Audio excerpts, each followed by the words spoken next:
पता नहीं किस बात का दुख है, लेकिन दुख तो बहुत है मेरी लाइफ में। और अगर कभी खुश हो भी जाऊं गलती से तो ये घर वाले होने नहीं देते। याद दिला देते हैं कि मैं क्यों आया हूं दुनिया में। जैसे शादी करने का बोलो तो बोलते हैं अभी उम्र ही क्या है, और जब कमाने की बात आती है तो बोलते हैं यही तो उम्र है जिम्मेदारियां संभालने की। हद है यार, ये कैसी बात हुई। इन दोनों बातों का तो एक ही मतलब हुआ ना, शादी और जिम्मेदारी। तो इनके लिए अलग अलग उम्र क्यों चाहिए भाई?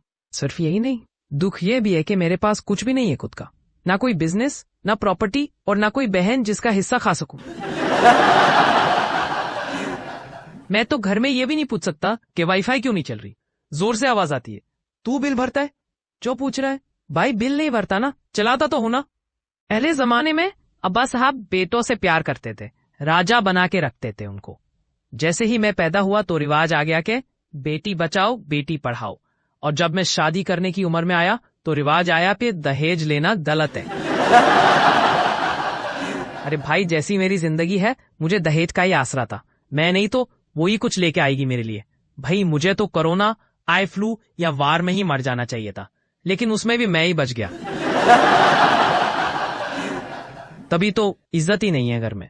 भाई मुझे तो सदियां गुजर जाती है, बुखार तक नहीं होता। अब इससे आगे क्या ही बोलूं। भाई ऊपर से मुझे ओसीडी है। रास्ते पे दो आदमी जा रहे हो, एक का कद लंबा हो एक का छोटा, मैं नहीं देख सकता। मुझे दोनों आदमी पूरे करके दो। मैं नहीं जानता कि टांग खींचो या काटो, मुझे दोनों सेम साइज की करके दो। मुझे तो आलू गोश्त में आलू भी सेम साइज के ही चाहिए। लेकिन मेरी गलती है कि मैं गरीब घर में पैदा हो गया। भाई मैं इतना गरीब हूं कि जैसे लड़कियां सपने देखती हैं ससुराल जाने के, वैसे मैं भी देखता हूं घर दामाद बनने के।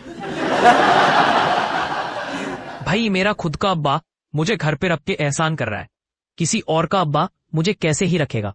अब मुझे ओगी का डायलॉग याद आ गया, हाय रे गरीबी क्या दिन है, ना खाना है ना पीना,